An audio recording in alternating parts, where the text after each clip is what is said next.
আল্লাহ পাক পথ দেখিয়েছেন, আল্লাহ পাক রাস্তা দিয়েছেন।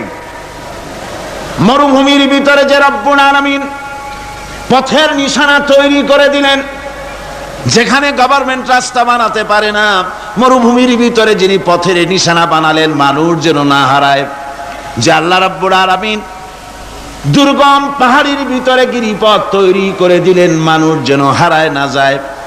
সমুদ্রের ভেতরে নাবিকরা দিনের বেলায় সূর্যের আলো দেখে পথ চলে, রাতের আধারে সে যেন গভীর সমুদ্রের ভিতরে হারায় না যায়।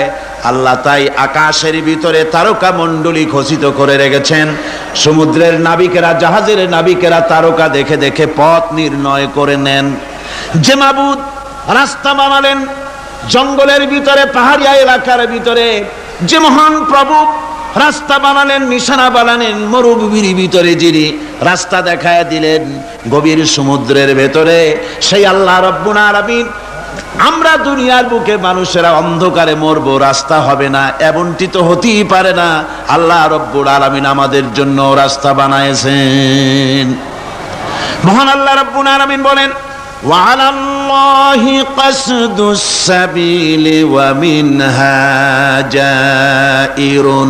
আল্লাহ পাক বলেন সোজা রাস্তা, সোজা পথ বলে দেওয়ার দায়িত্ব আমি আল্লাহর। যেখানে রয়েছে অসংখ্য বাঁকা পথ, অসংখ্য বাঁকা পথ যেখানে, যে পৃথিবীতে, সেখানে সোজা রাস্তা বলে দেওয়ার দায়িত্বটা কার?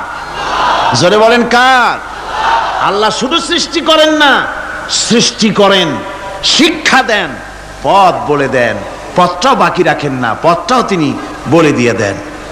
হযরতে মূসা আলাইহিস সালামের কাছে ফেরাউন প্রশ্ন করলো, তুমি যে রবের দাবি করছো, যে একজন রব আছেন, সে রবের পরিচয় কি? তোমার সেই রব কে? হযরতে মূসা আলাইহিস সালাম যে জবাবটা দিলেন, কি সুন্দর জবাব! এক কথার ভিতরে সমস্ত কথা সন্নিবেশিত হয়ে গেছে। ফেরাউনের প্রশ্নের জবাবে রব কে, এ কথার জবাব দেওয়া যায়, হাজার হাজার পৃষ্ঠা লেখা যায়।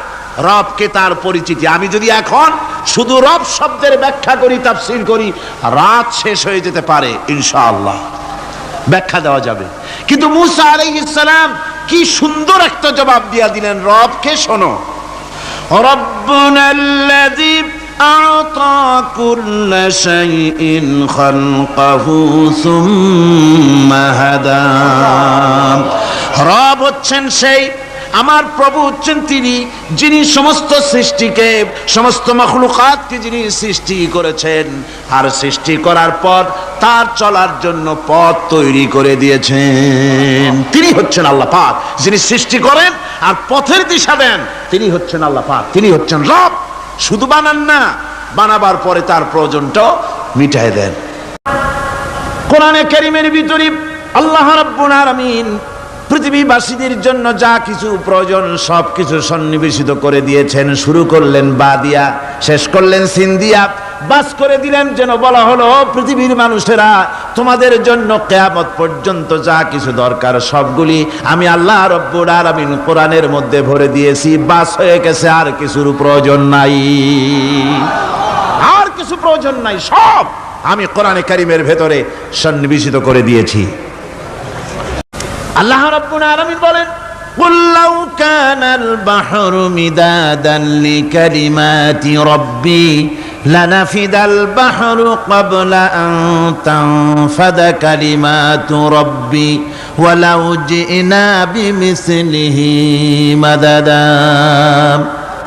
আল্লাহ পাক বলেন, নবী আপনি বলুন, আমার রবের কথাগুলি লেখার জন্য যদি সমুদ্রের পানিগুলি, সমুদ্রের সমস্ত পানিগুলি যদি কালিতে পরিণত হয়ে যায়, আর আমার রবের কথাগুলি যদি লেখা শুরু হয়ে যায়, আমার রবের কথাগুলি লেখার পূর্বে সমস্ত সমুদ্রের পানিগুলি শেষ হয়ে যাবে।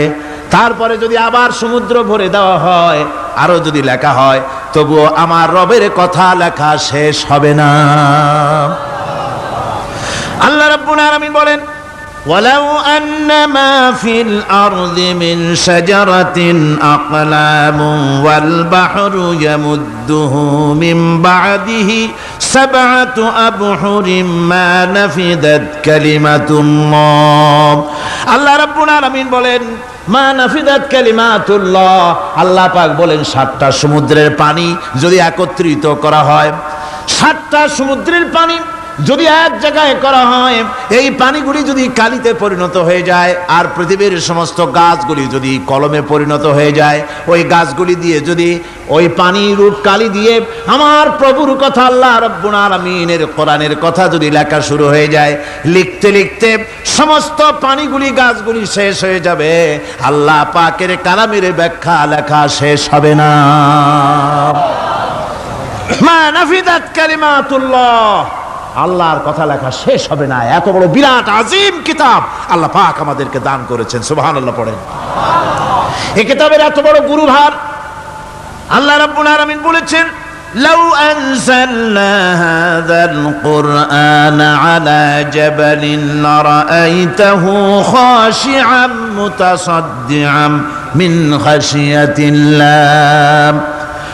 আমি যদি এই কোরআনকে পর্বতের উপরে নাজিল করতাম তাহলে তুমি দেখতে পেতে আমার ভয় ভীত সন্ত্রস্ত হয়ে পাহাড়গুলো চূর্ণ বিচূর্ণ হয়ে যেত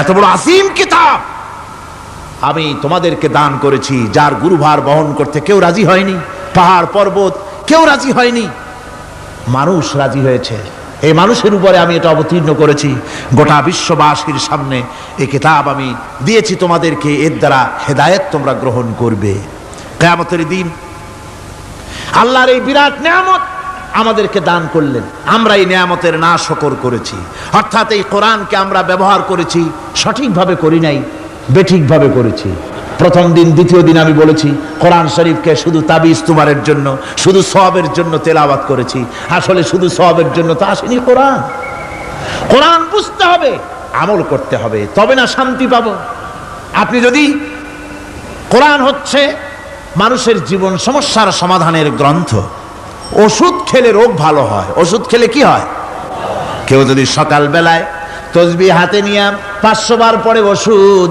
ওষুধ ওষুধ 500 বার পড়লে রোগ কি ভালো হবে বরং রোগ আরো বাড়তে পারে চিল্লাইতে চিল্লাইতে শীতের জন্য লেপ গায়ে না দিয়া কেউ যদি চিল্লাইতে থাকে জিকির করে লেপ্ত শোক লেপ্ত শোক লেপ্ত শোক শীত কি বন্ধ হবে নাকি পানির পিপাসায় ছটফট করে মানুষ যদি চিল্লায় পানি পানি পানি পানি পানি পানির পিপাসা আরো বাড়বে তাহলে কি বোঝা গেল পিপাসা লাগলে পানি পান করতে হবে শীত লাগলে কম্বলটা গায়ে দিতে হবে রোগ হলে ওষুধটা খেতে হবে তাহলে সব সমস্যার সমাধান হবে অনুরূপভাবে আমরা শুধু কোরআনে কারীমকে তেলাওয়াত করি সওয়াবের নিয়তে তার হুকুমগুলি জীবনের উপরে আমল করি না বলে আজকের জীবন আমাদের বিপর্যস্ত হয়েছে ব্যক্তিতে পরিবারে রাষ্ট্রে শান্তি নাই কোথাও শান্তি নাই এই কারণে আর কিয়ামতের দিন রাসূল আসামি করবেন তাদেরকে যারা কোরআন অমান্য করেছে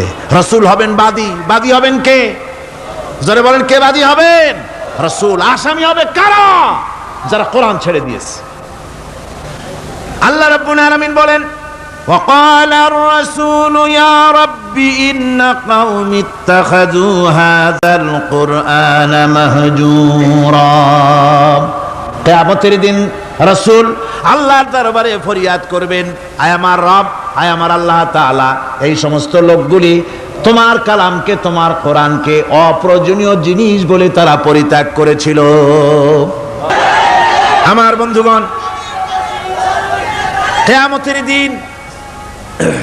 কিয়ামতের দিন যখন এরা উপস্থিত হবে আল্লাহর দরবারে আল্লাহ রাব্বুল আলামিন কোরআনের সাথে যারা ঠাট্টা করেছে বিদ্রুপ করেছে কোরআনের আইনকে নিয়ে যারা ঠাট্টা বিদ্রুপ মজাক উড়াইছে কিয়ামতের দিন তাদেরকে বলা হবে ওয়াকিলাল ইয়াউমা নানসাকুম কামা নাসিতুম লিকা ইয়াউমিকুম হাযা কিয়ামতের দিন আল্লাহ রাব্বুল আলামিন কোরআনের ঠাট্টাকারী কোরআনের বিদ্রুপকারী, কোরআনের আইনের অমান্যকারীদেরকে বলবেন, আমি আজকে তোমাদের ভুলে গেলাম, যেমন করে তোমরা এই দিনে আমার সঙ্গে সাক্ষাৎকারের কথা ভুলে গিয়েছিলে। তোমরা যেমন আমার আজকের এই কিয়ামতের দিনের কথা যারা ভুলে গিয়েছিলে, আজকে আমিও তোমাদেরকে ভুলে গেলাম। এরপরে কি হবে? ওয়ামাওয়াকুমুন নার ওয়া মা লাকুম মিন নাসিরিন। আল্লাহ পাক বলেন এরপরে এদের জায়গা হবে জাহান্নাম, আর এদের সাহায্যকারীও কেউ থাকবে না, জাহান্নামে চিরকাল থাকতে হবে। এটা এই জন্যে যে তারা আল্লাহর কোরআনের সঙ্গে ঠাট্টা করেছে, বিদ্রুপ করেছে, কোরআনের আইন মানে নাই, কোরআনের আইনকে অমান্য করে চলেছে। এই জন্য কিয়ামতের দিন আল্লাহ রাব্বুল আলামিন তাদেরকে শাস্তি প্রদান করবেন। কোরআন পৃথিবীর বুকে আল্লাহ নাজিল করেছেন, শুধু তেলাওয়াত করবেন ঝুলে ঝুলে, এজন্য নয়। কি জন্য নাজিল হলো? এবার উদ্দেশ্য শুনুন। আল্লাহ পাক বলেন আর রহমান আল্লামাল কোরআন। আল্লাহ রাব্বুল আলামিন তিনি হলেন এমন দয়াবান, এমন রহমান, যিনি কোরআন শিখালেন। কি কারণে শিখালেন? কোরআন নাজিলের উদ্দেশ্য কি? আল্লাহ পাক বলেন ইন্না আনজালনা ইলাইকাল কিতাবা বিল হাক্কি লিতাহকুমা বাইনান নাসি বিমা আরাকাল্লাহ। আল্লাহ পাক বলেন এই কিতাব আমি আপনার প্রতি অবতীর্ণ করেছি এই জন্যে যাতে করে আপনি আল্লাহর প্রদর্শিত এই বিধান অনুযায়ী মানুষের উপরে বিচার ফয়সালা করতে পারেন। মানুষের উপরে আইন চলবে আল্লাহ। কার আইন? জোরে বলেন কার আইন? আলা লাহুল খালক ওয়াল আমর। সৃষ্টি যার, আইন চলবে কার? আল্লাহ পাক বলেন এই জন্য নাজিল করলাম, কোরআন নাজিল করেছি যাতে করে কোরআনের আইন দিয়ে বিচার ফয়সালা করতে পারেন, সেই জন্যই কোরআন নাজিল করলাম। আসলে আল্লাহর নবীর এই পৃথিবীতে আগমনের উদ্দেশ্য ওটাই ছিল। হুয়াল্লাযী আরসালা রাসূলাহু বিল হুদা ওয়া দীনিল হক লিইয়ুযহিরাহু আলাদ-দীনি কুল্লিহি ওয়া কাফা বিল্লাহি শাহীদা। আল্লাহ রাব্বুল আলামিন বলেন আমি আমার রাসূলকে দ্বীনে হক, সত্যের বিধান সহকারে দুনিয়ায় প্রেরণ করেছি। লিইয়ুযহিরাহু আলাদ-দীনি কুল্লিহি আয় লিইয়ুগলিবাহু আলা সাইরিল আদিয়ান। সমস্ত আদিয়ানে বাতিলের উপরে আমার দিনকে বিজয়ী করে দেওয়ার জন্য আমি রাসূলের কাছে কিতাব সহকারে তাকে অবতীর্ণ করেছি। এ দায়িত্ব শুধু মুহাম্মদ সাল্লাল্লাহু আলাইহি ওয়াসাল্লামের ছিল না, দুনিয়ার উপরে আল্লাহর দিন কায়েম করা, আল্লাহর বিধান অনুযায়ী মানুষের বিচার ফয়সালার দায়িত্ব শুধু মুহাম্মদ সাল্লাল্লাহু আলাইহি ওয়াসাল্লামের ছিল না, সমস্ত নবীদের ছিল। কাদের ছিল? সব নবীদের ছিল। فبعث الله النبيين مبشرين منذرين وأنزل معهم الكتاب بالحق ليحكم بين الناس। আল্লাহ পাক বলেন সমস্ত নবীদের কাছে আমি কিতাব অবতীর্ণ করেছি এই জন্য যে তারা সহজ এবং সোজা পথে যারা চলতে চায় তাদেরকে তিনি সুসংবাদ দিবেন, আর বাঁকা পথে যারা চলবে তাদেরকে তিনি জাহান্নামের ভীতি প্রদর্শন করবেন। আর আমি তার উপরে যে কিতাব অবতীর্ণ করেছি এই কিতাব দিয়ে জনগণের উপরে বিচার ফয়সালা করবে, আইন চলবে আল্লাহর কিতাব দিয়ে। আইন চলবে কি দিয়ে? আল্লাহর কিতাব দিয়ে। আল্লাহর কিতাব অনুযায়ী জনগণকে পরিচালিত করবেন। এই জন্য আমি এই কোরআনকে নাজিল করেছি, অতীত এই কিতাবগুলি নাজিল করেছি। কুল ইয়া আইয়ুহান নাসু ক্বাদ জাআকুমুল হাক্কু মির রাব্বিকুম। আল্লাহ পাক বলেন নবী আপনি বলে দেন, আপনি বলুন হে মানব সকল, আল্লাহর পক্ষ থেকে তোমাদের জন্য মহাসত্য এসেছে, এই মহাসত্য যদি অনুসরণ করো তোমাদের জন্য কল্যাণকর হবে। ওমান দাল্লা ফাইন্নামা ইয়াদুল্লু আলাইহা। আর যদি কোরআনকে অমান্য করো, আল্লাহর কিতাবকে অমান্য করো, তাহলে তোমাদের জন্য অকল্যাণ হবে। আজ আপনারা বলেন আল্লাহর কিতাবের আইন কি আমাদের দেশে চলে? কোরআনের আইন কি চলে? চলে না। কোরআনের আইন চলে না। আমরা কি খুব শান্তিতে আছি? খুব আরামে আছি? শ্রমিকরা তাদের শ্রমের মূল্য পায়, কৃষক তার উৎপাদিত পণ্যের সঠিক দাম পায়, নারী তার সতীত্বের মর্যাদা পায়। জনগণ কি আরামে ঘুমাতে পারে? না, জনগণ রীতিমতো দুবেলা পেট পুরে সমস্ত জনগণ খেতে পারে। এর একমাত্র কারণ হচ্ছে কোরআনের আইনকে অমান্য করা হয়েছে। ভালো করে কান পেতে শুনুন, আল্লাহ রাব্বুল আলামিন কোরআনে কারীমের মধ্যে পরিষ্কার করে বলেছেন, ওয়া মান লাম ইয়াহকুম বিমা আনজালাল্লাহু ফাউলাইকা হুমুল কাফিরুন। যারা নাকি আমার দেওয়া বিধান অনুযায়ী, কোরআন অনুযায়ী যারা বিচার ফয়সালা করে না, ফাউলাইকা হুমুল কাফিরুন, ফাউলাইকা হুমুজ জালিমুন, ফাউলাইকা হুমুল ফাসিকুন। যারা আমার দেওয়া বিধান অনুযায়ী বিচার ফয়সালা করে না, তারা কাফির, তারা জালিম, তারা ফাসিক। সুতরাং এর ভিতরে এই জুলমের মধ্যে জালিমদের অন্তর্গত, ফাসিকদের অন্তর্গত হয়ে বাংলাদেশের বহু মুসলমান, পৃথিবীর বহু এলাকার মুসলমান এর মধ্যে লিপ্ত হয়ে আছে। কোরআনের আইন চালু না করলে পরে, কোরআনের আইন না মানলে পরে জালিম হতে হবে, কাফির হতে হবে, ফাসিক হতে হবে। অর্থাৎ যতখানি না মানবেন ততখানি এই বিশেষণে বিভূষিত হতে হবে। এক শ্রেণীর লোক আছে যারা বলে বেড়ান ধর্ম আর রাজনীতি আলাদা। বলেন কিনা, কর জোরে বলেন, বলে কিনা? ধর্ম আর রাজনীতি আলাদা। তারা বলেন আমরা ধর্ম নিরপেক্ষ থাকতে চাই। তারা কি থাকতে চায়? ধর্ম নিরপেক্ষ থাকতে চায়। কোরআনে কারিমে এই ধর্ম নিরপেক্ষবাদীদের ব্যাপারে কোরআন কি বলছে শুনুন। আল্লাহ রাব্বুল আলামিন বলেন, আলাম তারা ইলাল্লাযীনা ইয়াজউমুনা আন্নাহুম আমানু বিমা উনজিলা ইলাইকা ওয়া মা উনজিলা মিন ক্বাবলিক।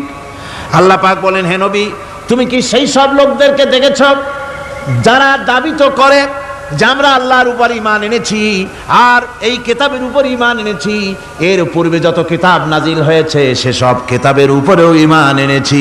ধর্মনিরপেক্ষবাদীরা তারা তো বলে না যে আল্লাহ মানি না, কোরআন মানি না, একথা বলে না, ওটা বলে না। কি বলে? সেই বলা কথাটাই আল্লাহ এখানে অনেক আগে বলে রেখেছেন।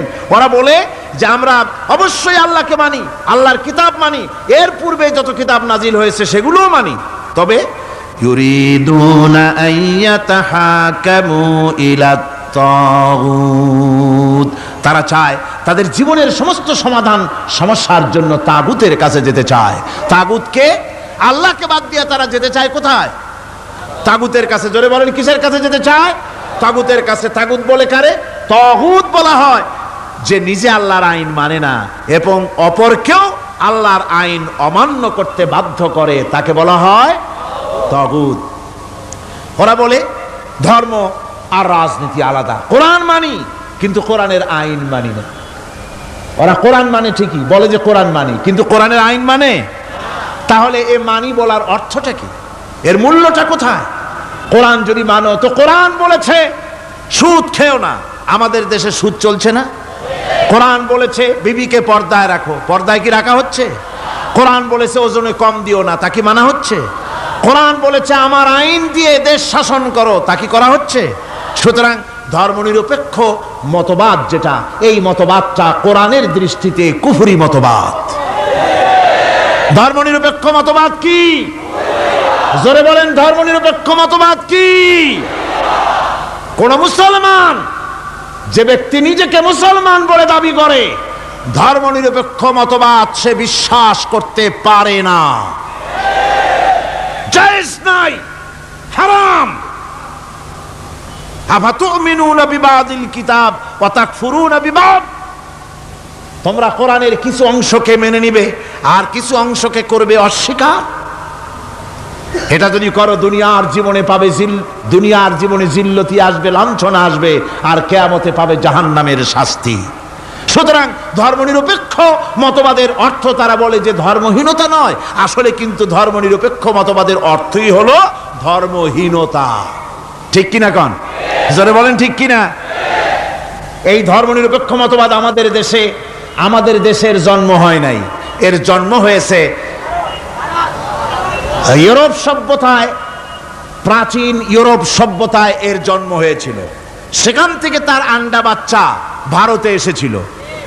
ভারত থেকে এই আন্ডা বাচ্চার কিছু অংশ 1972 সালে তদানীন্তন সরকারের মাথার উপরে ভারত চাপিয়ে দিয়েছিল। সেই ধর্মনিরপেক্ষ মতবাদ 1972 সনের সংবিধানে লেখা হলো, কিন্তু 1982 সনে যখন সংবিধান আবার অ্যামেন্ডমেন্ট করা হলো, তখন ধর্মনিরপেক্ষতার কপালে ঝাঁটা মেরে বিদায় করা হয়েছে। বাংলাদেশে ধর্মনিরপেক্ষ মতবাদ চলতে পারে না। ধর্মনিরপেক্ষ মতবাদের কথা আমাদের দেশে তারাই বলে যারা ৭২ সনে ক্ষমতায় ছিলেন। তারা ধর্মের সাথে কি ব্যবহার করেছেন আমরা ভুলে যাই নাই, আপনারা ভুলে গেছেন।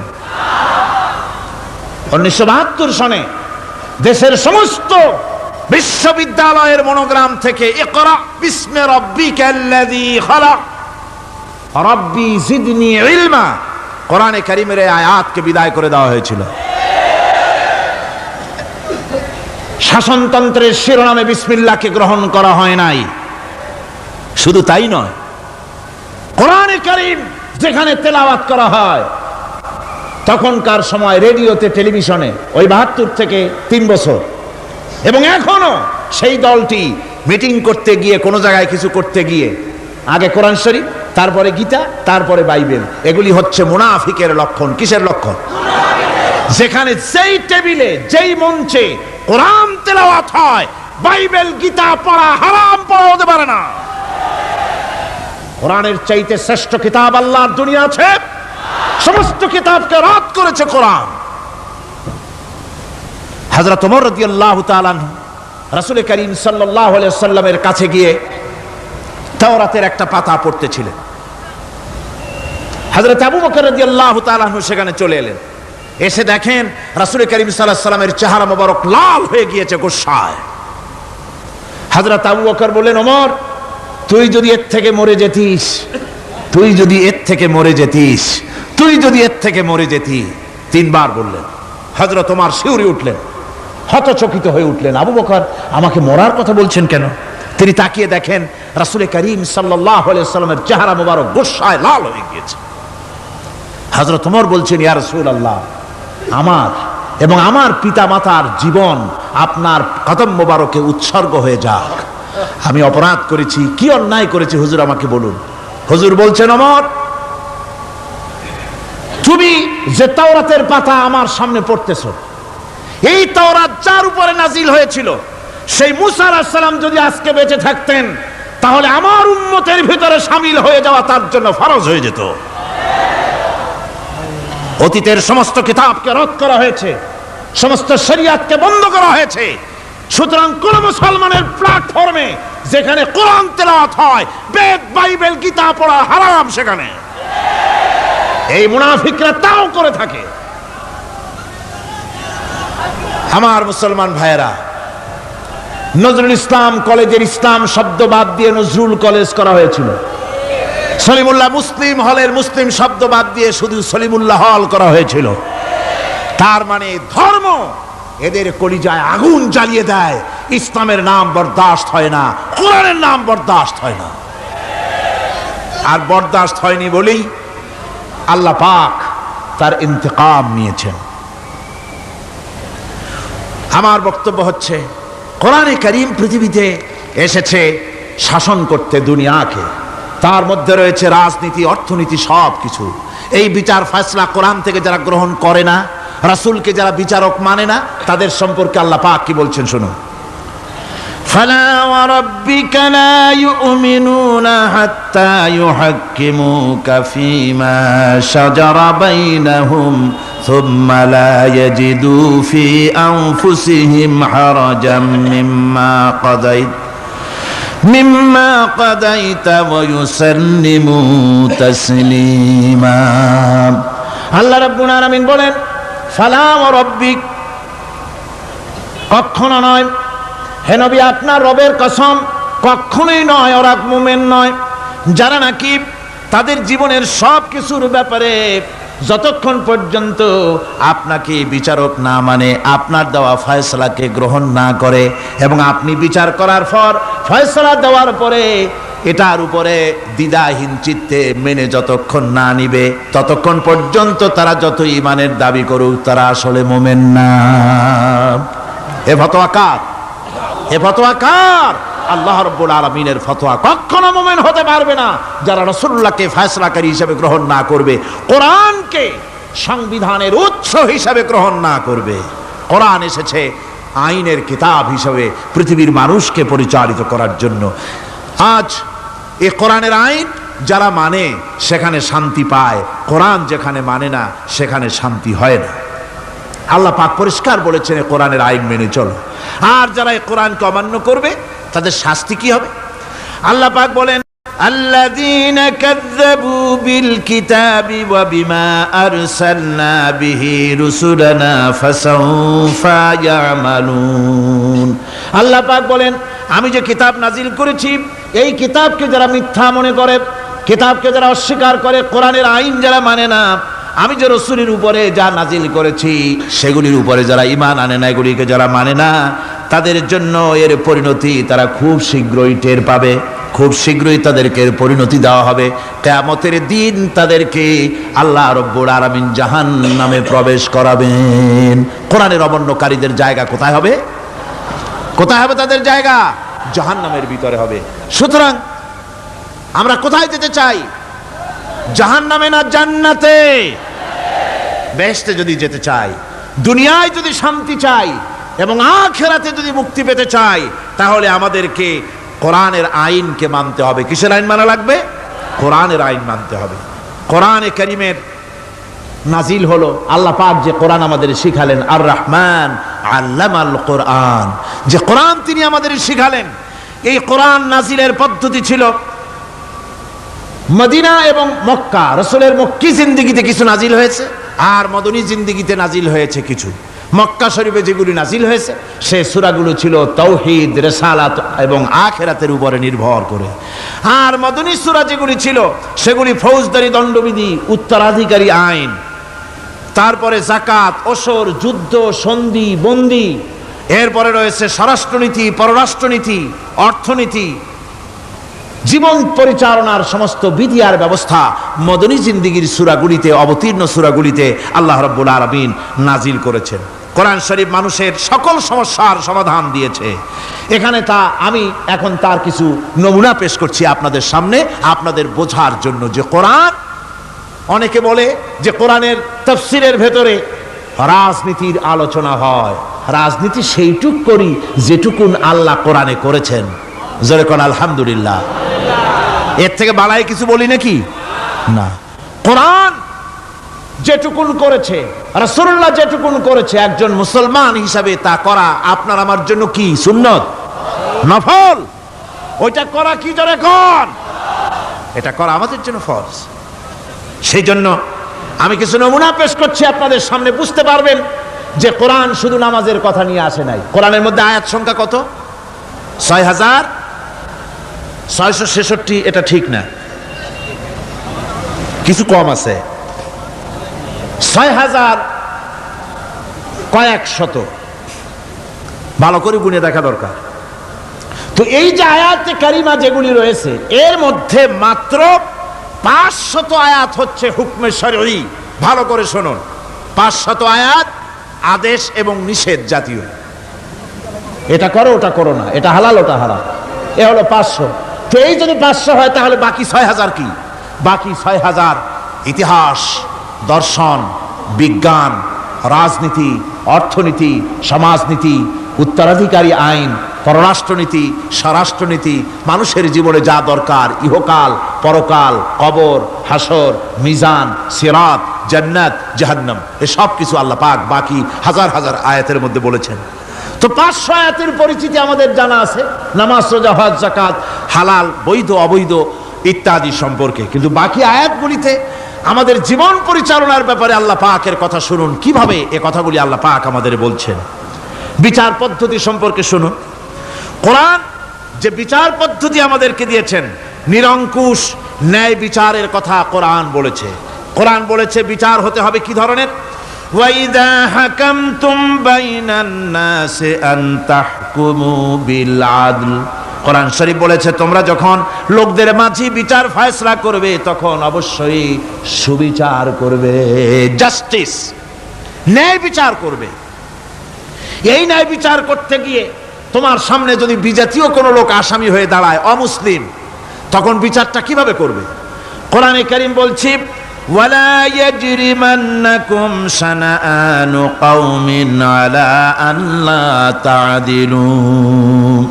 কোন বিশেষ শ্রেণীর বিচার কাজ করতে গিয়ে, কোন বিশেষ শ্রেণী বা জাতির বিচার কার্য পরিচালনা করতে গিয়ে তাদের প্রতি বিদ্বেষ যেন তাদেরকে তুমি যেন জুলুম করে না বসো, তখন যেন তুমি ইনসাফ করতে পারো, তাদের উপরে জুলুম করবে না।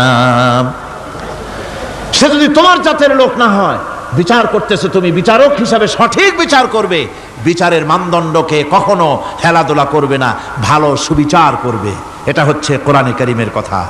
আর আত্মীয় স্বজনের বিচার সম্পর্কে বলা হচ্ছে যে তোমরা বিচার নিয়ে, সুবিচার নিয়ে তোমরা দাঁড়াও, দণ্ডায়মান হও সুবিচার নিয়ে। মুসলমানেরা, তোমরা যখন বিচার করবে, তখন এই বিচার করতে গিয়ে ওয়ালাউ আলা আনফুসিকুম আবিল ওয়ালিদাইনে ওয়াল আকরাবিন, সে যদি তোমার নিজের বিরুদ্ধেও যায় বিচার, তা যদি তোমার সন্তান সন্ততি, ভাই ব্রাদার, মা বাপ ইত্যাদির বিরুদ্ধেও যদি চলে যায়, ইয়াকুন গানিয়ান আও ফাকিরান, যদি সে গরিব হয়, যদি সে ধনীও হয়, বিচারের বেলায় কোনো রকম তারতম্য করবে না, আপন হোক পর হোক, বিচার করতে হবে সঠিক। এটা কার কথা? আল্লাহর। জোরে বলেন, কার কথা? পৃথিবীর কোন ধর্মগ্রন্থে কথা বলেছে? পৃথিবীর কোন জাতি কথা বলেছে? কোরআন বলেছে এই সুবিচারের কথা। সুবিচার করতে হবে, বিচারের বেলায় খবরদার আপন পর এবং কোন ধর্মের লোক এই চিন্তা করতে যেও না। কোরআনে কারীমের রয়েছে, কোরআনে কারীমের মধ্যে রয়েছে ফৌজদারি দণ্ডবিধি, জুডিশিয়াল ল, ফৌজদারি দণ্ডবিধি। এখানে একটা কথা বলে নিতে হয়, আল্লাহর আইন, মূল কথাটা কি? আল্লাহর আইন।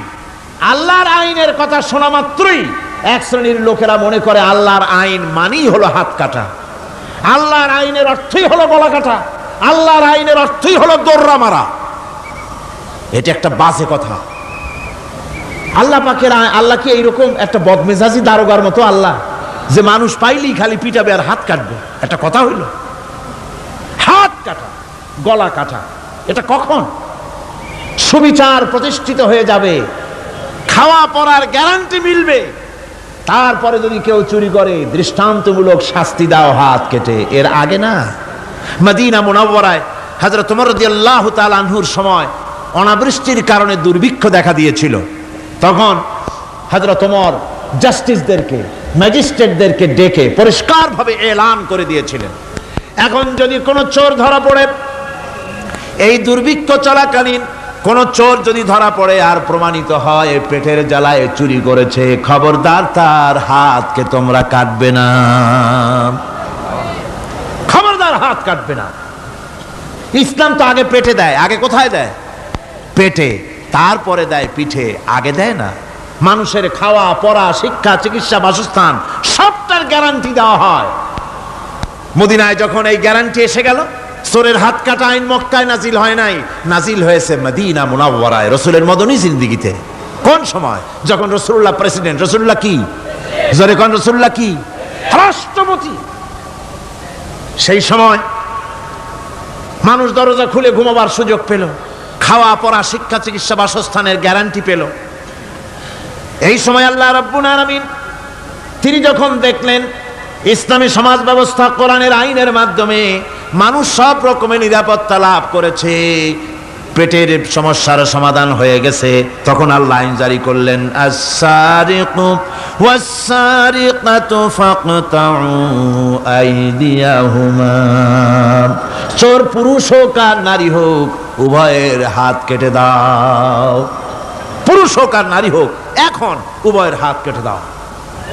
দৃষ্টান্তমূলক শাস্তি হোক, যাতে করে এই চুরি আর না কেউ না করে।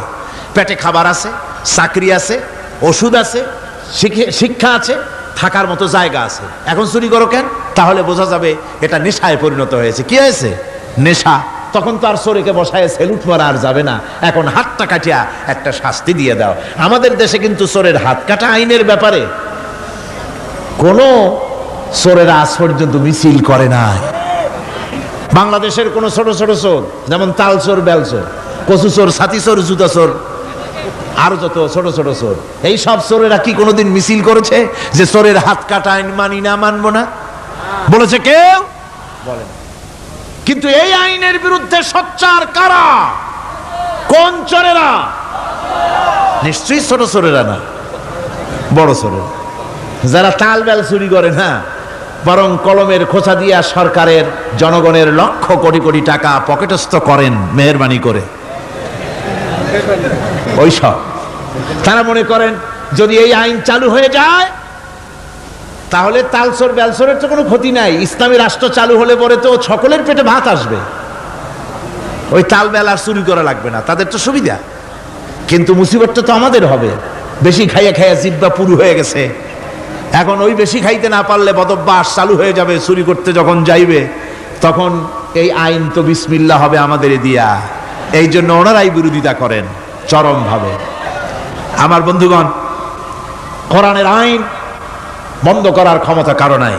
এই আইন চালু হলে পরেই শান্তি আসবে। ওরা বিরোধিতা করছে, ওরা বলছে চোরের হাত কাটা আইন, এটা হচ্ছে একটা অমানবিক ব্যাপার। আইনটা কার? আল্লাহর। মানুষগুলি কার? তা তোমারা তো দরদ কেন? মায়ের চাইতে মাসির দরদ বেশি, এটা কি খুব সুলক্ষণ? না, এটা দারুণ কুলক্ষণ। সুতরাং আল্লাহ রাব্বুল আলামিন তার আইন হচ্ছে শাশ্বত আইন। চোরের হাত কাটা আইন অর্থ এ নয় যে বাংলাদেশ ইসলামী দল যদি ক্ষমতায় আসে পাইকারি দরে চোরের হাত কাটা আরম্ভ করবে না। ততক্ষণ পর্যন্ত আইন চালু হবে না যতক্ষণ পর্যন্ত সমস্ত মানুষ তাদের কর্মসংস্থান না হবে, খাবার না পাবে, চাকরি বাকরি না হবে, খেয়ে পরে খাওয়া পড়া শিক্ষা চিকিৎসা বাসস্থান সবটার গ্যারান্টি মিলবে, তারপরে আইন চালু হবে, এর আগে নয়। আল্লাহ রাব্বুল আলামিন ফৌজদারি দণ্ডবিধির আওতার ভিতরে চোরের কি শাস্তি হবে তা বললেন, নরহত্যার শাস্তি কি হবে তাও আল্লাহ পাক এখানে বলছেন, ইয়া আইয়ুহাল্লাযীনা আমানু কুতিবা আলাইকুমুল কিসাসু ফিল কাতলা। আল্লাহ পাক বলেন তোমাদের প্রতি নরহত্যার শাস্তি স্বরূপ কিসাস নির্দিষ্ট করা হয়েছে, অর্থাৎ হত্যার বদলে হত্যা করা। একজন মানুষ আর একজন মানুষকে হত্যা করেছে, কোরআনের আইন হচ্ছে ওকেও হত্যা করো। কি সুন্দর আইন, সুবহানাল্লাহ পড়েন। তাহলে কি হবে?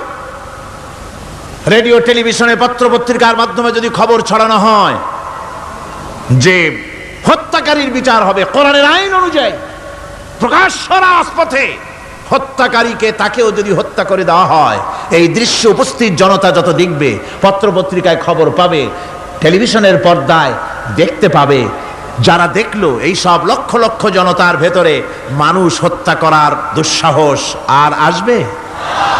আল্লাহ পাক বলছেন এটা হচ্ছে মানুষের কিসাস, এর মধ্যে রয়েছে মানুষের জীবন।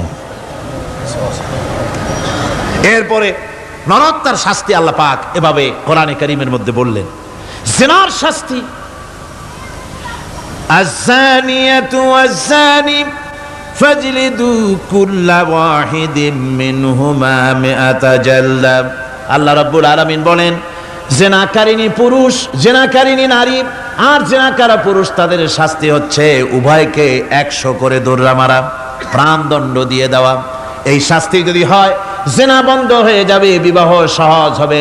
ইসলামী রাষ্ট্র হলে পরে জিনা করা কঠিন হবে, বিবাহ করা সহজ হয়ে যাবে।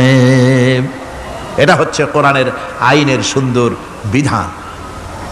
জিনার শাস্তি, চোরের শাস্তি, নরহত্যার শাস্তি জুডিশিয়াল লয়ের আওতায়, ফৌজদারি দণ্ডবিধির আওতায় এগুলি পড়ে। এগুলি সব কোরআন শরীফে আছে না নাই? আছে কিনা? তাহলে কি করে আপনি বলবেন আপনি ধর্ম নিরপেক্ষ? আপনি শুধু ধর্ম আপনার ব্যক্তিগত ব্যাপার আর রাজনীতি একটা আলাদা ব্যাপার। এবারে আল্লাহ রাব্বুল আলামিন মদ পান সম্পর্কে, যারা মদ পান করবে, জুয়া খেলবে যারা, তাদের সম্পর্কে মদ্যপায়ীদের ব্যাপারে আল্লাহ পাক বলছেন, ইন্নামাল খামরু ওয়াল মাইসিরু ওয়াল আনসাবু ওয়াল আজলামু রিজসুম মিন আমালিশ শাইতানি ফাজতানিবুহু। আল্লাহ পাক বলেন নিঃসন্দেহে মদ, জুয়া এবং পাশা, এই সমস্ত খেলাকে, এই সমস্ত জিনিসকে নাপাক ঘোষণা করা হয়েছে। এগুলি সব হতেছে শয়তান কর্তৃক উদ্ভাবিত নোংরা কাজ, এগুলি শয়তানের কাজ। মদ আর জুয়া কার কাজ? জোরে বলেন কার কাজ? শয়তানের কাজ। সুতরাং ফাজতানিবুহু, এর থেকে তোমরা ফিরে থাকো। আল্লাহ বলছেন মদ এবং জুয়া মানুষকে আল্লাহর জিকির থেকে ফিরায় রাখে। ফাহাল আনতুম মুনতাহুন, এগুলি শোনার পরেও কি তোমরা এর থেকে ফিরে থাকবে না? এবার আল্লাহ রাব্বুল আলামিন ওজনে কম দেওয়া সম্পর্কে বলছেন। যারা ব্যবসায়ী, অনেক ব্যবসায়ী আছে, ব্যবসা করতে গিয়ে ধর্ম ব্যক্তিগত ব্যাপার, ব্যবসার মধ্যে ধর্ম নিতে চাই না, কয় যে ধর্ম দারুণ পবিত্র জিনিস, এত পবিত্র, শুধু মসজিদে থাকবে, শুধু মাদ্রাসায় থাকবে, আমার জীবনের বিস্তীর্ণ অঙ্গনে ধর্ম ঢুকতে পারবে না। তার মানে ভাবখানা এই, আল্লাহ এবং রসুলকে বলে দেওয়া হচ্ছে, হে আল্লাহ হে রসুল, তোমাদের উপরে 144 জারি করে দিলাম, শুধু মসজিদে আর খানকায় থাকো, মাদ্রাসায় থাকো, আমাদের জীবনের বিস্তীর্ণ অঙ্গনে তোমাদের কোনো প্রবেশের অধিকার নাই। জোরে কর নাউজুবিল্লাহ। আল্লাহ পাক মানুষের জীবনের সকল ক্ষেত্রে আইন চলবে আল্লাহর। ইনিল হুকমু ইল্লা লিল্লাহ, আইন চলবে কার? ওই আল্লাহ রাব্বুল আলামিন বলেন ওজনে কম দিও না। ওয়াউফুল কাইলা ইযা কিলতুম ওয়াজনু বিল কিসতাসিল মুস্তাকিম, মেপে যখন কোনো জিনিস দিবে পরিমাপে কম দিবে না, ওজন করে যখন দিবে ওজনেও কম দিবে না। আল্লাহ পাক কোরআনে কারীমের মধ্যে সুন্দর করে সব কথা বলে দিলেন, ওজনে কম করো না, পরিমাপে কম করো না, সঠিকভাবে এটাকে দিও। এতিমের মাল সম্পর্কে কোরআন বলছে, ওয়ালা তাকরাবু মালাল ইয়াতীমি ইল্লা বিল্লাতী হিয়া আহসান, এতিমের মাল ভক্ষণ করা তো দূরের কথা, এর নিকটবর্তী হয় না। তবে হ্যাঁ, এতিম বয়সপ্রাপ্ত হওয়া পর্যন্ত যদি আমানত রাখো সেটা ভিন্ন কথা, কিন্তু এতিমের মালকে ভক্ষণ করো না অবৈধভাবে। এতিমের মালের সুরক্ষার জন্য আল্লাহ পাক বলে দিলেন। অশ্লীলতা সম্পর্কে, আজকে সমাজে অশ্লীলতা চলছে, বেহায়ামি, নগ্নতা চলছে, এ সম্পর্কে আল্লাহ পাক বলছেন, কুল ইন্নামা হারামা রাব্বিয়াল ফাওয়াহিশা মা যাহারা মিনহা ওয়া মা বাতান। আল্লাহ পাক বলেন, হে নবী আপনি বলে দেন, আমার প্রভু নিঃসন্দেহে প্রকাশ্য এবং অপ্রকাশ্য সব রকমের নির্লজ্জতা এবং পাপাচারকে নিষিদ্ধ ঘোষণা করেছেন, হারাম করে দিয়েছেন। প্রকাশ্য এবং অপ্রকাশ্য সব রকমের পাপাচারকে, নির্লজ্জতাকে আল্লাহ পাক নিষেধ করেছেন। আজকে আমাদের দেশের টেলিভিশনে যে সমস্ত নির্লজ্জ বিজ্ঞাপন দেওয়া হয়, নারীর দেহের যে সৌন্দর্য প্রদর্শনী করা হয়, এ কি কোনো মুসলমান দেশের করা উচিত? কোন মুসলমানদের জন্য এটা কি বৈধ? আজ নির্লজ্জতা, বেহায়ামি ছড়িয়ে পড়ছে চতুর্দিকে। আল্লাহ পাক নিষেধ করছেন, হারাম করে দিয়েছেন। প্রকাশ্য অপ্রকাশ্য সব রকমের নির্লজ্জতা আল্লাহ পাক হারাম করেছেন। সুতরাং আল্লাহ পাক বলছেন, আমি সুদকে হারাম করেছি, ব্যবসাকে করেছি হালাল। এই সুদ থেকে যদি না ফেরো, ফাইল্লাম তাফআলু ফাযানু বিহারবিম মিনাল্লাহি ওয়া রাসূলি, আল্লাহ রাব্বুল আলামিন বলেন, যদি এই সুদ থেকে না ফেরো, যদি এই সুদ থেকে বিরত না থাকো, তাহলে আমি আল্লাহ এবং আমার রাসূলের পক্ষ থেকে যুদ্ধের ঘোষণা রইল। পারবেন? আল্লাহ রাসূলের সাথে যুদ্ধ করতে পারবেন? নাউযুবিল্লাহি মিন যালিকা, কি মানুষের পক্ষে সম্ভব? সুদ সম্পর্কে আল্লাহ ঘোষণা করলেন কোরআনে কারীমের মধ্যে। এবার ধনী এবং গরিব সম্পর্কে, ধনী আর গরিবের ভিতরে সম্পর্কটা কেমন হবে আল্লাহ পাক কোরআনে কারীমের মধ্যে বলে দিলেন, ওয়া ফি আমওয়ালিহিম হাক্কুল লিসাইলি ওয়াল মাহরুম। আল্লাহ রাব্বুল আলামিন বলছেন, ও ধনীরা, তোমাদের সম্পদের ভিতরে গরিবদের অধিকার আছে, সে অধিকার আদায় করে দাও।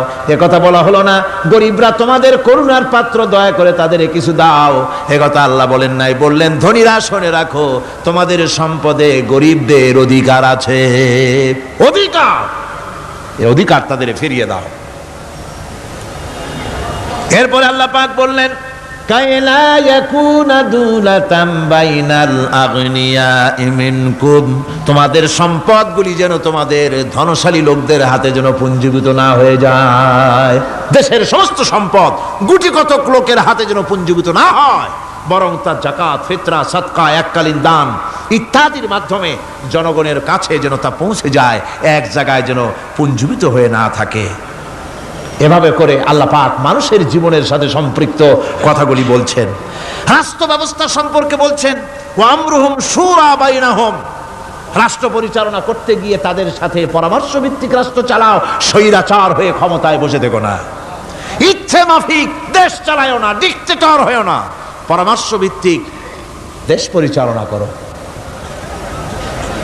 এভাবে করে আল্লাহ রাব্বুল আলামিন রাষ্ট্রপ্রধানকে বললেন, ওয়াসাবিরুহুম ফিল আমর, প্রত্যেকটি ব্যাপারে, রাষ্ট্রের সব ব্যাপারে তাদের সঙ্গে পরামর্শ করে নাও, পরামর্শ সবার সঙ্গে পরামর্শ করে পরামর্শের ভিত্তিতে কাজ করো, এমনি স্বৈরাচার হিসাবে কাজ করো না।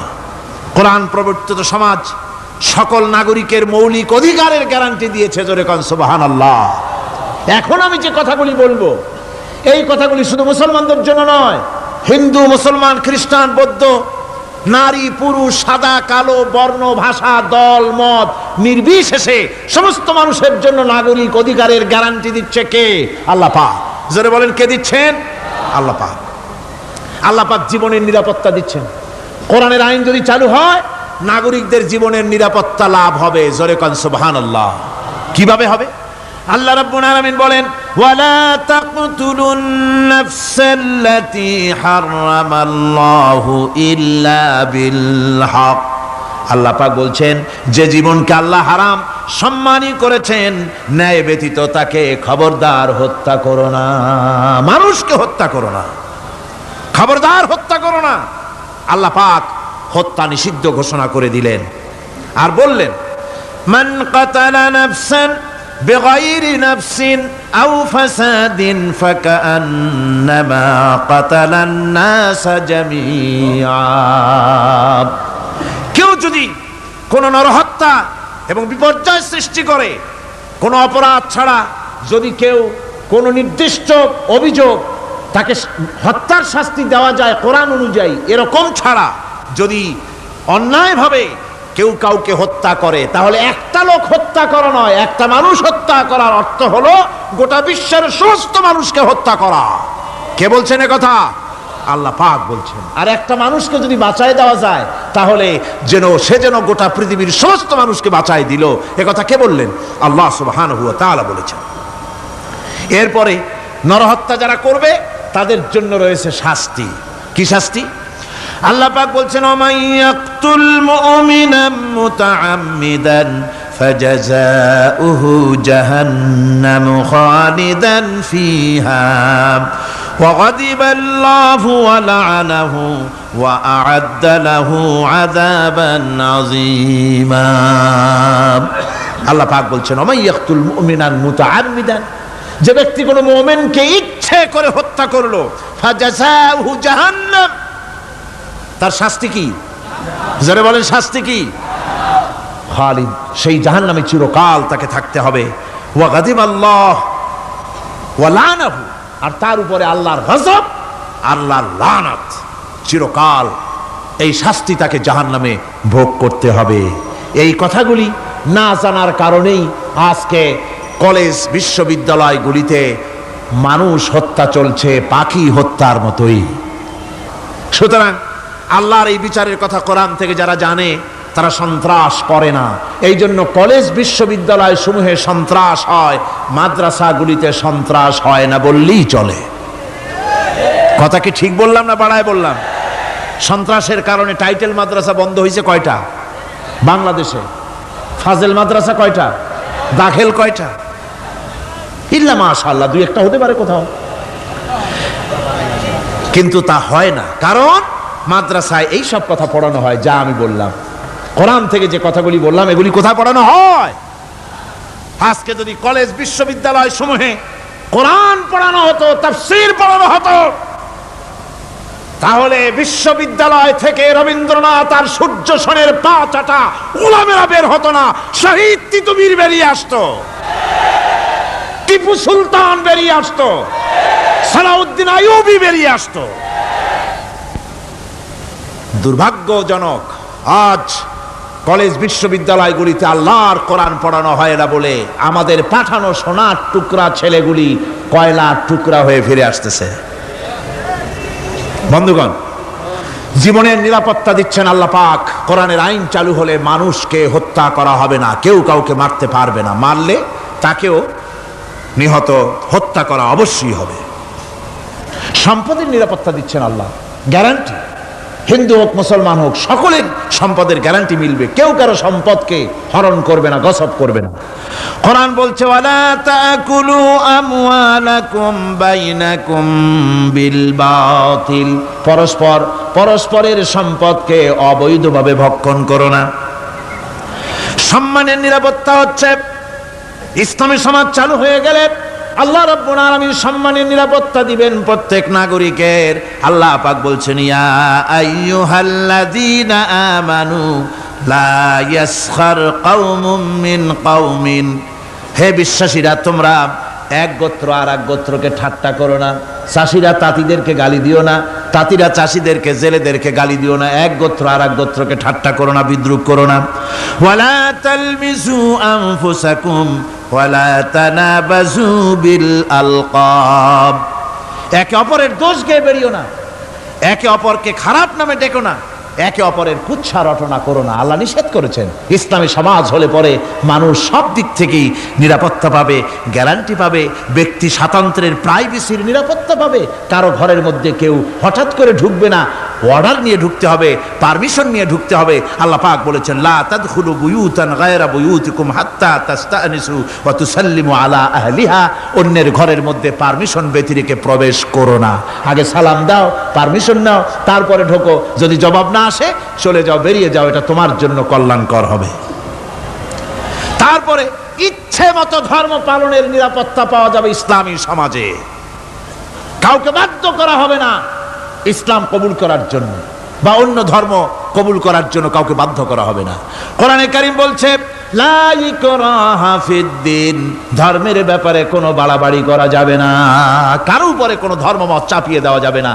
যার ইচ্ছে তার ইচ্ছে মতো স্বাধীনভাবে তার ধর্মকর্ম পালন সে করতে পারবে। এই ধর্ম পালনের কথা বলতে এসে আমার মনে পড়লো এবছরের হিন্দুদের দুর্গাপূজার কথা। আপনারা বলতে পারেন যে কি এর মধ্যে কি ঢুকাই দিলেন, ঠিকই ঢুকাইছে। আমি বুঝি না যে কেমন ধর্ম, আপনারা আমারে কন। দেশের প্রধান বিরোধী দল তারা যদি বলে যে আমাদের এই দাবি যদি সরকার না মানে তাহলে 1 বছরের ভেতরে আমার দলে যত লোক আছো কেউ জুমার নামাজ পড়বা না, তাহলে তাদের দলের লোকেরা তা কি মানবে? মানবে? বিএনপি যদি বলে, সরকারে যারা আছে, যে আমাদের এই সমস্ত কথা যদি বিরোধী দল না মানে তাহলে আমার দলের কোনো লোক ঈদের নামাজ পড়বে না, শুনবে কেউ? শুনবে না। যত বড় নেতা হোক কেউ যদি বলে, ইসলামী দলের নেতাও যদি বলে যে বছর আমাদের এই কথা যদি গভর্নমেন্ট না মানে কোন মুসলমান হজ করতে যাবে না, এই কথা মানবে কেউ? মানবে না। যেহেতু কোন দলের কোন ব্যক্তির মহতাজ নয় ইসলামের আইন, ইসলাম পালন যার যার ব্যক্তিগত ব্যাপার, ধর্মের কাজ অবশ্যই প্রত্যেককে পালন করতে হবে। সুতরাং ইসলামী গভর্নমেন্ট এলে, ইসলামী শাসন এলে, কোরআনের শাসন এলে প্রত্যেক নাগরিক তার নিজস্ব ধর্ম ইচ্ছে মতো পালন করতে পারবে, কোনো বিধিনিষেধ আরোপিত হবে না। এর নাম হচ্ছে ইসলাম। এর নাম কি? ইসলাম। কোরআন যত পড়বেন মাথা তত নত হবে। তুলা গাছের ফল যত পাকে তত গাছ কি হয়? ডালগুলো কি হয়? উপরে উঠে যায়। বোঝেন না কেন? তুলা গাছ নাই আপনাদের দেশে? তুলারে কি কয় চট্টগ্রামে? তুলা গাছরে কি কয়? তুলা গাছ। তুলা গাছের ফল যত পাকে তত গাছের ডাল কি হয়? যখন কাঁচা থাকে তখন নিচে থাকে, ডাল ঝুঁকে পড়ে, আর পাকলে পরে উপরে উঠে যায়। আর আম গাছের ফল যত পাকে তত ডাল কোথায় যায়? নিচে যায়। যারা মানুষের তৈরি করা এই সমস্ত জ্ঞানে যারা সমৃদ্ধ হয় তারা ওই তুলা গাছের মতো আস্তে করে যতই জ্ঞানে বৃদ্ধ হয় ততই ডাল উপরের দিকে যায়, জ্ঞান তত হালকা হয়। আর কোরআন আমের মতো, কাঁঠালের মতো, মানুষের উপকারী এমন এক ফলের মতো, যত পাকে যত পড়ে জ্ঞান যত সমৃদ্ধ হয় ততই আল্লাহর সামনে মাথা নত হয়ে যায়। মানুষের কাছে জ্ঞান খুবই সংক্ষিপ্ত জ্ঞান মানুষের কাছে। অমা উতিতুম মিনাল ইলমি ইল্লা কালিলা, খুব সামান্যতম জ্ঞানই তোমাদেরকে দেওয়া হয়েছে, বেশি জ্ঞান আমাদের কাছে নাই। সবচাইতে বড় জ্ঞানের উৎস আল্লাহ সুবহানাহু ওয়া তাআলা, জ্ঞানের উৎস হচ্ছে কোরআনে হাকিম। সেই কোরআন থেকে আল্লাহ পাক দয়া করে আমাদেরকে কোরআন শিখিয়েছেন। জোরে কোন সুবহানাল্লাহি বিহামদিহি। এই কোরআনের সব কথা, আল্লাহ আর রহমান আল্লামাল কোরআন, আল্লাহর সবচাইতে বড় দয়া আমাদেরকে কোরআন শিখিয়েছেন। জোরে কোন সুবহানাল্লাহ। সেই কোরআনের মর্যাদা, সেই কোরআনের শিক্ষা, সেই কোরআন দিয়ে আমাদের কি ফায়দা ইত্যাদি কথা আমি ধীরে ধীরে আপনাদের সামনে আলোচনা করব ইনশাআল্লাহুল আজিজ। সবাই বলেন আমিন। আমার ভাইরা, এই আলোচনা থেকে কেউ মাহরুম হবেন না, এই আলোচনা থেকে কেউ মাহরুম হবেন না। একজনে গতকাল বলেছিলাম 3 জনকে যদি দাওয়াত দিয়ে আনেন তাহলে ফায়দাটা কি জানেন? আপনার দাওয়াতে একটা ভাই যদি অতিরিক্ত আসেন এ মাহফিলের মধ্যে ওয়াজ শোনার জন্য, কোরআন শুনলেন, কোরআনের দিকে আকৃষ্ট হলেন, নামাজি হলেন, দিনদার হলেন, পরেজগার হলেন, আপনি মরে যাবেন, কিয়ামত পর্যন্ত এই সব আল্লাহ পাক আপনার আমলনামায় লিখে দিবেন। জোরে বলেন আমিন, আরো জোরে বলেন আমিন। আল্লাহুম্মা আমিন। ربنا ظلمنا أنفسنا وإن لم تغفر لنا وترحمنا لنكونن من الخاسرين ربنا لا تزغ قلوبنا بعد إذ هديتنا وهب لنا من لدنك رحمة إنك أنت الوهاب ربنا العالمين। হাজার হাজার মুসলমান নরনারী দীর্ঘক্ষণ ধরে তোমার কোরআনের কথা শুনেছি, মেহেরবানি করে সওয়াবটুকু রাসূল করিম সাল্লাল্লাহু আলাইহি সাল্লামের রূহ মুবারকে পৌঁছে দাও। তাম পৃথিবীর মাটির নিচে যত মুমিন মুমিনাত শুয়ে আছে, আল্লাহ তুমি মেহেরবানি করে কবরগুলিকে জান্নাতের টুকরায় পরিণত করে দাও। আমাদের মা বাপ যাদের দুনিয়া থেকে বিদায় হয়ে গেছে, আল্লাহ দয়া করে তাদেরকে জান্নাতবাসী করে নিও। রব্বির হামহুমা কামা রব্বায়ানি সগীরা রব্বির হামহুমা কামা রব্বায়ানি সগীরা। হায় আল্লাহ তাআলা, এই মাহফিলের আয়োজন যারা করেছেন ইসলামী সমাজ কল্যাণ পরিষদকে তুমি মঞ্জুর করে নিও আল্লাহ রাব্বুল আলামিন। तमाम পৃথিবীর বুকে মুসলমানেরা যত জায়গায় বিপদে আছে, মুসিবতে আছে, আল্লাহ তুমি দয়া করে মেহেরবানি করে বিপদগ্রস্ত মুসলমানদের হামি ও নাসির হয়ে যাও রব্বুল আলামিন। এই মাহফিল আরো 3 দিন এখানে হবে বলে আমাদের প্রোগ্রাম রয়েছে। আল্লাহ বাকি 3 দিন তোমার কুদরতি নিজাম দিয়ে তুমি এটাকে পরিচালিত করে দিও আল্লাহ রব্বুল আলামিন। এই মাহফিল যারা আয়োজন করেছেন এবছর দারুণভাবে ঋণগ্রস্ত হয়ে তারা এই মাহফিলের ব্যবস্থা করেছেন, আল্লাহ তুমি দয়া করে তাদের ঋণ পরিশোধ করার মতো তৌফিক দিয়ে দিও। তোমার বান্দাদের দিল তাদের দিকে মাইল করে দিও রব্বুল আলামিন। এই মাহফিলের যিনি মুরব্বী হযরত মাওলানা শামসুদ্দিন সাহেবের জন্য গতকাল দোয়া করেছি, আজও করছি, গত বছরও করেছি। তোমার কাছে আমরা কাঁদতেই থাকবো, দোয়া করতেই থাকবো, যেহেতু তোমার দরজা ছাড়া আর বান্দার কোনো দরওয়াজা নাই রব্বুল আলামিন। তুমি মেহেরবানি করে আমাদের এই ভাইকে দয়া করে চক্ষুষ্মান করে দাও, তার দৃষ্টিশক্তি দয়া করে তুমি ফিরিয়ে দাও রব্বুল আলামিন। তুমি তোমার বান্দাদের দোয়া তোমার দরবারে মঞ্জুর করে নাও। মা বোনেরা কষ্ট করে প্রতিদিন আসেন, হায় আল্লাহ মা বোনদেরকেও হেদায়েত নসিব করে দাও, মা বোনদের যাতায়াত আসান করে দাও, আর তাদেরকে তোমার দিন বুঝে দিনের রাস্তায় চলার তৌফিক দিয়ে দিও। রব্বানা তাকাব্বাল মিন্না ইন্নাকা আনতাস সামিউল আলিম ওয়া তুব আলাইনা ইন্নাকা আনতাত তাওয়াবুর রহিম।